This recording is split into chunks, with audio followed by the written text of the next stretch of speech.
Hello everyone, आप सभी का हमारे यूट्यूब चैनल जेके कॉमर्स क्लासेस में स्वागत है।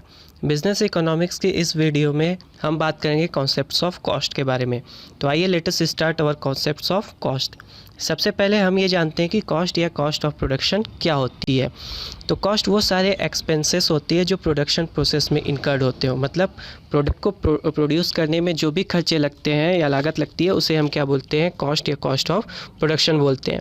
कॉस्ट ऑफ प्रोडक्शन वो सारे एक्सपेंसेस को भी इंक्लूड करता है जो इनपुट फैक्टर्स और नॉन इनपुट फैक्टर्स पे भी इनकर्ड किए जाते हैं। इनपुट फैक्टर्स जैसे हमारा लैंड, लेबर, कैपिटल, और नॉन इनपुट फैक्टर्स हमारा जैसे रॉ मटेरियल। अगला है कॉस्ट फंक्शन। कॉस्ट फंक्शन क्या बताता है? कॉस्ट फंक्शन टोटल एक्सपेंडिचर और फिज़िकल आउटपुट के बीच में रिलेशनशिप को बताता है। फिज़िकल आउटपुट मतलब जो भी प्रोडक्ट प्रोड्यूस किए जाते हैं उसे हम क्या बोलते हैं, फिज़िकल आउटपुट। तो कॉस्ट फंक्शन फिज़िकल आउटपुट और टोटल एक्सपेंडिचर के बीच में रिलेशनशिप को बताता है। कॉस्ट फंक्शन शो क्या करता है? कॉस्ट फंक्शन सबसे कम लागत या सबसे कम कॉस्ट ऑफ प्रोडक्शन को शो करता है, मतलब प्रोडक्ट को प्रोड्यूस करने में सबसे कम लागत जो लगती है वो कौन बताता है? हमारा कॉस्ट फंक्शन बताता है। तो कॉस्ट फंक्शन क्या शो करता है?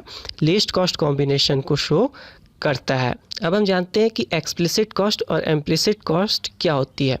एक्सप्लिसिट कॉस्ट वो सारे एक्सपेंसेस या वो सारे खर्चे होते हैं जो हम मार्केट से करते हैं, मतलब मार्केट से प्रोडक्शन के लिए जो भी चीज़ें खरीदते हैं उसे हम क्या बोलते हैं, एक्सप्लिसिट कॉस्ट बोलते हैं। और इम्प्लिसिट कॉस्ट जब हम सेल्फ एम्प्लॉयड रिसोर्सेज को यूज़ करने के लिए जो भी खर्चे करते हैं या एक्सपेंसेस करते हैं उसे हम क्या बोलते हैं, इम्प्लिसिट कॉस्ट बोलते हैं। फॉर एग्ज़ाम्पल मान लीजिए हमारे पास कोई ज़मीन है और उस ज़मीन को हम प्रोडक्शन पर्पस के लिए यूज़ करते हैं और उस पर जो भी खर्चे लगते हैं उसे हम क्या बोलते हैं, इम्प्लिसिट कॉस्ट बोलते हैं। अब आइए हम जानते हैं कि सेलिंग कॉस्ट और प्रोडक्शन कॉस्ट क्या होती है। सेलिंग कॉस्ट वो सारे कॉस्ट होती है जो प्रोडक्ट के सेल्स प्रमोशन के लिए किए जाते हैं। प्रोडक्ट के सेल्स प्रमोशन के लिए किए जाने वाले सारे एक्सपेंसेस को हम क्या बोलते हैं, सेलिंग कॉस्ट। और जब प्रोडक्ट्स को प्रोड्यूस करने के लिए जो भी कॉस्ट लगती है उसे हम क्या बोलते हैं, प्रोडक्शन कॉस्ट बोलते हैं। सेलिंग कॉस्ट जो है वो प्रोडक्शन यूनिट के बाहर किया जाता है और जो प्रोडक्शन कॉस्ट है वो प्रोडक्शन यूनिट के अंदर इनकर्ड होता है। सेलिंग कॉस्ट का एग्जांपल जैसे एडवर्टीजमेंट, पर्सनल सेलिंग, ये सब हो गए। और प्रोडक्शन कॉस्ट का एग्जांपल जैसे लेबर्स को हायर करने में जो भी एक्सपेंसेस लगते हैं उसे हम क्या बोलते हैं, प्रोडक्शन कॉस्ट बोलते हैं। यहाँ पे एक चीज़ और है कि टोटल कॉस्ट को हम जब एक्सप्लिसिट कॉस्ट और इम्प्लिसिट कॉस्ट को कंबाइन करें तो हम क्या इससे हम टोटल कॉस्ट को भी डिटरमाइन कर सकते हैं। तो टोटल कॉस्ट को निकालने का ये भी फॉर्मूला हो सकता है, explicit cost plus implicit cost. आइए अब हम देखते हैं कि शॉर्ट रन पीरियड और लॉन्ग रन पीरियड क्या होता है। शॉर्ट रन पीरियड में वो सिचुएशन होती है जब फर्म अपने फिक्स्ड फैक्टर्स को चेंज नहीं कर सकता है, जबकि लॉन्ग रन में फर्म जो है अपने फिक्स्ड फैक्टर्स को चेंज कर सकता है। शॉर्ट रन में फर्म जो है फिक्स्ड फैक्टर्स और वेरिएबल फैक्टर्स दोनों के साथ वर्क करता है, जबकि लॉन्ग रन पीरियड में सारे फैक्टर्स वेरिएबल होते हैं, वहाँ पे फिक्स्ड कॉस्ट या फिक्स्ड फैक्टर्स नहीं होते हैं। शॉर्ट रन में टोटल कॉस्ट को डिटरमाइन करने के लिए टोटल फिक्स्ड कॉस्ट और टोटल वेरिएबल कॉस्ट को ऐड करते हैं, जबकि लॉन्ग रन में हमारा टोटल वेरिएबल कॉस्ट ही टोटल कॉस्ट होता है। शॉर्ट रन में law of variable proportion operate करता है, जबकि लॉन्ग रन में law of returns to scale operate करता है। आइए अब हम जानते हैं कि शॉर्ट रन कॉस्ट और लॉन्ग रन कॉस्ट क्या होती है। शॉर्ट रन कॉस्ट वो सारे एक्सपेंसेस होते हैं जो फिक्स्ड फैक्टर और वेरिएबल फैक्टर्स दोनों पे इनकर्ड किए जाते हों, और लॉन्ग रन कॉस्ट क्या होती है, वो सारे एक्सपेंसेस जो केवल वेरिएबल फैक्टर्स पे इनकर्ड किए जाते हैं क्योंकि वहाँ पे फिक्स्ड फैक्टर्स नहीं होते। हमारे जो शॉर्ट रन टोटल कॉस्ट है वो टोटल फिक्स्ड कॉस्ट और टोटल वेरिएबल कॉस्ट को ऐड करने के बाद आता है, जबकि हमारा जो लॉन्ग रन टोटल कॉस्ट है वो टोटल वेरिएबल कॉस्ट के बराबर ही होता है। अब है हमारा fixed cost and variable cost. Fixed cost वो सारे एक्सपेंसेस या खर्चे होते हैं जो हम फिक्स्ड फैक्टर्स ऑफ प्रोडक्शन पे इनकर्ड करते हैं। वेरिएबल कॉस्ट वो सारे खर्चे या एक्सपेंसेस जो हम वेरिएबल फैक्टर्स ऑफ प्रोडक्शन पे इनकर्ड करते हैं। फिक्स्ड कॉस्ट हमारा हमेशा कांस्टेंट रहता है। आउटपुट चाहे चेंज होती रहे लेकिन हमारा फिक्स्ड कॉस्ट कभी चेंज नहीं होता, वो हमेशा कांस्टेंट रहता है। जबकि वेरिएबल कॉस्ट चेंज होती रहती है, जैसे जैसे आउटपुट चेंज होगा वैसे वैसे वेरिएबल कॉस्ट भी चेंज होगा। फिक्स्ड कॉस्ट हमारा कभी ज़ीरो नहीं होता, अगर हमारी आउटपुट ज़ीरो है तब भी फिक्स्ड कॉस्ट हमारी ज़ीरो नहीं होगी। जबकि वेरिएबल कॉस्ट अगर आउटपुट ज़ीरो है तो वेरिएबल कॉस्ट भी ज़ीरो होगी, अगर आउटपुट इंक्रीज़ कर रही है तो वेरिएबल कॉस्ट भी इंक्रीज़ करेगी, अगर आउटपुट डिक्रीज़ कर रही है तो वेरिएबल कॉस्ट भी डिक्रीज़ करेगी। फिक्स्ड कॉस्ट को हम supplementary cost, overhead cost, indirect cost या अनअवॉइडेबल कॉस्ट के नाम से भी जानते हैं। वेरिएबल कॉस्ट को हम प्राइम कॉस्ट, डायरेक्ट कॉस्ट या अवॉइडेबल कॉस्ट के नाम से भी जानते हैं। फिक्स्ड कॉस्ट के एग्जांपल जैसे rent, wages, permanent employees, licence fees etcetera. और वेरिएबल कॉस्ट के एग्जांपल जैसे cost of raw material, wages of casual labour, expenses on electricity, ये सब हमारे क्या होते हैं, वेरिएबल कॉस्ट होते हैं। अगर हम टेबुलर प्रेजेंटेशन की बात करें तो यहाँ पे हम देख सकते हैं कि जैसे जैसे हमारी आउटपुट इंक्रीज़ हो रही है या चेंज हो रही है लेकिन फ़िक्स्ड कॉस्ट हमारा चेंज नहीं हो रहा है, वो हमारा कांस्टेंट है। जबकि वेरिएबल कॉस्ट में जैसे जैसे आउटपुट चेंज हो रही है वैसे वैसे हमारा वेरिएबल कॉस्ट भी चेंज हो रहा है। इसे हम ग्राफिकल प्रेजेंटेशन में भी देख सकते हैं। यहाँ पे जो हमारा ग्राफ शो कर रहा है ये फ़िक्स्ड कॉस्ट को शो कर रहा है और ये कांस्टेंट है। यहाँ पे हमारी फ़िक्स्ड कॉस्ट चेंज नहीं हो रही है, हमारी फ़िक्स्ड कॉस्ट 10 ही है। जबकि वेरिएबल कॉस्ट का जो ग्राफ है वो फ्लक्चुएट कर रहा है, चेंज कर रहा है। तो ये हमारा किसका ग्राफ है, ये हमारा वेरिएबल कॉस्ट का ग्राफ है। अगला कॉस्ट है हमारा टोटल कॉस्ट। टोटल कॉस्ट वो सारे एक्सपेंसेस होते हैं जो हम इनपुट फैक्टर्स और नॉन इनपुट फैक्टर्स दोनों पे इनकर्ड करते हैं, उसे ही हम कहते हैं टोटल कॉस्ट। टोटल कॉस्ट को हम टोटल फिक्स्ड कॉस्ट और टोटल वेरिएबल कॉस्ट को ऐड करके भी डिटरमाइन कर सकते हैं, या फिर अगर हम एक्सप्लिसिट कॉस्ट और इम्प्लिसिट कॉस्ट को कंबाइन कर दे तो हमारा टोटल कॉस्ट डिटरमाइन हो जाएगा। टोटल कॉस्ट को हम समेशन ऑफ मार्जिनल कॉस्ट से भी शो करते हैं। अगर हम सारे मार्जिनल कॉस्ट को ऐड कर दें तो हम टोटल कॉस्ट डिटरमाइन कर सकते हैं, या फिर अगर एवरेज कॉस्ट को हम क्वांटिटी ऑफ प्रोडक्ट से मल्टीप्लाई कर दें तब भी हम टोटल कॉस्ट को डिटरमाइन कर सकते हैं। टोटल कॉस्ट के हम टेबुलर प्रेजेंटेशन को अगर देखें तो यहाँ पे अगर हम फिक्स्ड कॉस्ट जो कि हमारा कांस्टेंट है और वेरिएबल कॉस्ट जो चेंजेस हो रहे हैं ये दोनों को अगर ऐड कर दे तो हमारा टोटल कॉस्ट डिटरमाइन हो जाता है। और टोटल कॉस्ट जैसे जैसे आउटपुट चेंज होते रहता है वैसे वैसे हमारा टोटल कॉस्ट भी चेंज होते रहता है। और अगर ग्राफ में देखें यहाँ पे तो ग्राफ में हमारा ये टोटल फिक्स्ड कॉस्ट है और ये टोटल वेरिएबल कॉस्ट है। जब ये दोनों को ऐड कर दे रहे हैं तो हमारा ये टोटल कॉस्ट यहाँ पे बन रहा है।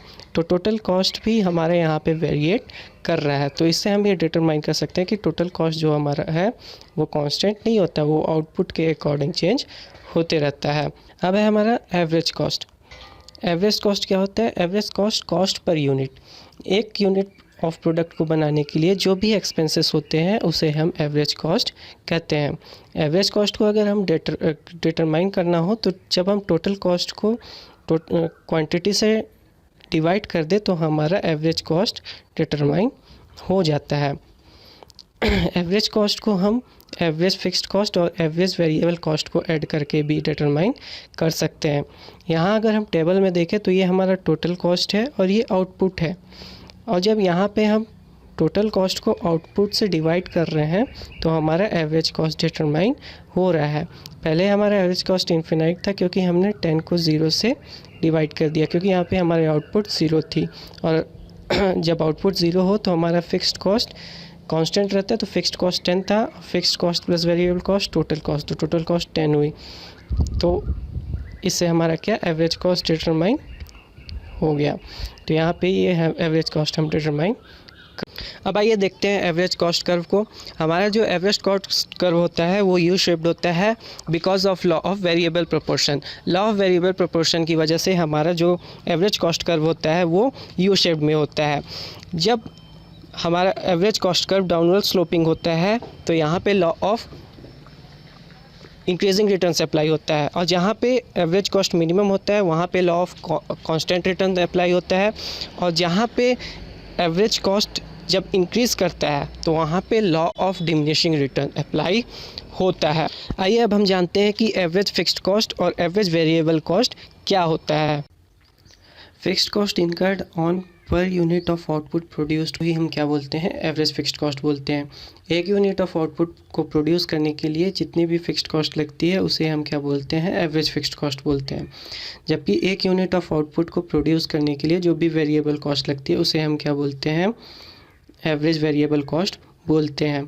एवरेज फिक्स्ड कॉस्ट को डिटरमाइन किया जा सकता है जब हम टोटल फिक्स्ड कॉस्ट को क्वांटिटी से डिवाइड कर दें, और जब हम टोटल वेरिएबल कॉस्ट को क्वांटिटी से डिवाइड कर दें तो हमारा एवरेज वेरिएबल कॉस्ट डिटरमाइन हो जाता है।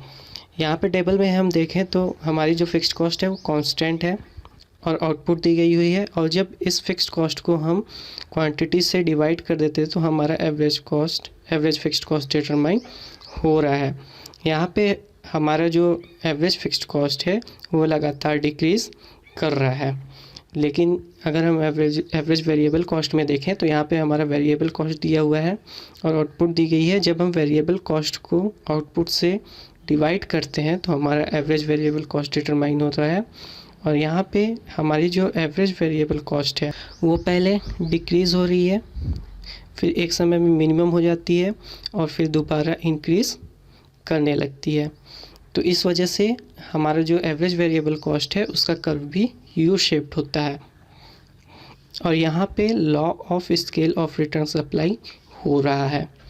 अब इसके ग्राफ को देखें तो हमारा जो एवरेज फिक्स्ड कॉस्ट है उसका जो ग्राफ है वो रेक्टेंगुलर हाइपरबोला है, जबकि हमारा जो एवरेज वेरिएबल कॉस्ट कर्व है वो यू शेप में है, और ये यू शेप में क्यों है, because of law of scale of returns की वजह से। Now next cost is marginal cost. Marginal cost क्या होती है, जब एडिशनल यूनिट ऑफ आउटपुट को प्रोड्यूस करने के लिए जो भी एडिशनल कॉस्ट इनकर्ड करते हैं उसे ही हम क्या बोलते हैं, मार्जिनल कॉस्ट बोलते हैं। या फिर एक अतिरिक्त आउटपुट या प्रोडक्ट को प्रोड्यूस करने के लिए जो भी अतिरिक्त लागत लगाई जाती है उसे हम क्या बोलते हैं, मार्जिनल कॉस्ट बोलते हैं। मार्जिनल कॉस्ट को डिटरमाइन करने के लिए कुछ फॉर्मूले हैं। उसमें पहला है change in total cost upon change in quantity. जब हम चेंज इन टोटल कॉस्ट को चेंज इन क्वांटिटी से डिवाइड करते तो हमारा मार्जिनल कॉस्ट डिटरमाइन हो जाता है। अगला है marginal cost of n term is equal to total cost of n term minus total cost of n minus one term. Marginal cost of n term को निकालने के लिए जब हम total cost of n term से उससे पहले वाले टर्म के टोटल कॉस्ट को माइनस करते तो हमारा मार्जिनल कॉस्ट डिटरमाइन हो जाता है। या फिर जब हम टोटल वेरिएबल कॉस्ट को ऐड करते तब भी हमारा मार्जिनल कॉस्ट डिटरमाइन हो जाता है। यहाँ पे हम टेबल में देखें तो हमारा आउटपुट दिया हुआ है, टोटल कॉस्ट दिया हुआ है और मार्जिनल कॉस्ट डिराइव किया गया है। तो यहाँ पे हमारा टोटल कॉस्ट दिया गया है और मार्जिनल कॉस्ट डिराइव कैसे किया गया है आइए देखते हैं। यहाँ पे हम सेकेंड आउटपुट पे देखें तो हमारा टोटल कॉस्ट है 28 और फर्स्ट आउट पे हमारा जो टोटल कॉस्ट है वो है 20। तो जब सेकेंड आउटपुट के टोटल कॉस्ट से फर्स्ट आउटपुट के टोटल कॉस्ट को माइनस कर दें तो हमारा सेकेंड आउटपुट का मार्जिनल कॉस्ट डिटरमाइन हो जाएगा। तो यहाँ पे 28 में जब हम 20 माइनस कर रहे हैं तो हमारा मार्जिनल कॉस्ट सेकेंड आउटपुट का डिटरमाइन हो रहा है वो है 8। तो ये मार्जिनल कॉस्ट हमने इस वाले फॉर्मूले से डिटरमाइन किया। तो यहाँ पे हमने मार्जिनल कॉस्ट डिटरमाइन करके दिखाया है। आप लोग भी बाकी फार्मूले से मार्जिनल कॉस्ट को डिटरमाइन कर। आइए अब देखते हैं मार्जिनल कॉस्ट के कर्व को। हमारा जो मार्जिनल कॉस्ट कर्व होता है वो यू शेप्ड होता है और ये यू शेप्ड होता है because of law of variable proportion. Law of variable proportion की वजह से हमारा marginal cost curve U shaped होता है। ये डाउनवर्ड स्लोपिंग होता है because of law of increasing returns और ये मिनिमम होता है अपने पॉइंट पे because of law of constant return. और हमारा मार्जिनल कॉस्ट इंक्रीज़ करता है because of law of increasing returns. तो इस वजह से हमारा marginal cost curve U shaped होता है। अब आइए देखते हैं relationship between total cost and marginal cost. Total cost जो है वो मार्जिनल कॉस्ट से डिटरमाइन हो सकता है। जब हम मार्जिनल कॉस्ट को ऐड करेंगे तो हमारा टोटल कॉस्ट डिटरमाइन हो जाएगा और मार्जिनल कॉस्ट भी हमारा टोटल कॉस्ट से डिटरमाइन हो सकता है। जब हम चेंज इन टोटल कॉस्ट को चेंज इन क्वांटिटी से डिवाइड करेंगे तो हमारा मार्जिनल कॉस्ट डिटरमाइन हो जाएगा। और marginal cost of n term को निकालने के लिए जब total cost of n term में से total cost of n minus one term को माइनस कर देंगे तो हमारा marginal cost of n term भी डिटरमाइन हो जाएगा। अगला रिलेशनशिप है वो है जब मार्जिनल कॉस्ट इंक्रीज़ करता है तो हमारा टोटल कॉस्ट भी इंक्रीज़ करता है एट अ इंक्रीजिंग रेट पे। आइए इस रिलेशनशिप को ग्राफ में देखते हैं। यहाँ पे हमारा मार्जिनल कॉस्ट कर्व है वो इंक्रीज़ कर रहा है और टोटल कॉस्ट कर्व भी इंक्रीज़ कर रहा है पर इंक्रीजिंग रेट पे। जहाँ पे मार्जिनल कॉस्ट मिनिमम है वहाँ पे टोटल कॉस्ट मैक्सिमम है, और जहाँ पे मार्जिनल कॉस्ट डिक्रीज़ कर रहा है वहाँ पे हमारा टोटल कॉस्ट इंक्रीज़ कर रहा है but at a decreasing rate. तो ये था हमारा relationship between total cost and marginal cost. अब आइए देखते हैं हमारा अगला relationship between marginal cost and average cost. जब हमारी एवरेज कॉस्ट डिक्रीज़ करती है तो हमारी जो मार्जिनल कॉस्ट है वो एवरेज कॉस्ट से कम होगी, और जब हमारी एवरेज कॉस्ट इंक्रीज़ करेगी तो हमारी जो मार्जिनल कॉस्ट होगी वो एवरेज कॉस्ट से ज़्यादा होगी। और मार्जिनल कॉस्ट एवरेज कॉस्ट को वहाँ पे कट करेगा जहाँ एवरेज कॉस्ट लोवेस्ट होगी, वहीं पे मार्जिनल कॉस्ट उसको कट करेगी। तो एवरेज कॉस्ट के लोवेस्ट पॉइंट पे मार्जिनल कॉस्ट एवरेज कॉस्ट को कट करती। आई होप कि आप सबको कॉस्ट का कॉन्सेप्ट ज़रूर समझ में आया होगा। इससे रिलेटेड आपके जो भी डाउट्स या क्वेरीज होंगे आप हमारे टेलीग्राम ग्रुप जेके कॉमर्स क्लासेस में ज्वाइन होकर वहाँ पूछ सकते हैं। वहाँ पे आपको कॉस्ट का PDF नोट्स भी मिल जाएगा, वो भी बिल्कुल फ्री। हमारे टेलीग्राम ग्रुप से जुड़ने के लिए नीचे दिए गए हुए लिंक पर क्लिक करके ज्वाइन हो सकते हैं। So please like this video and comment on this video and don't forget to get subscribe and share our channel JK Commerce Classes। Thank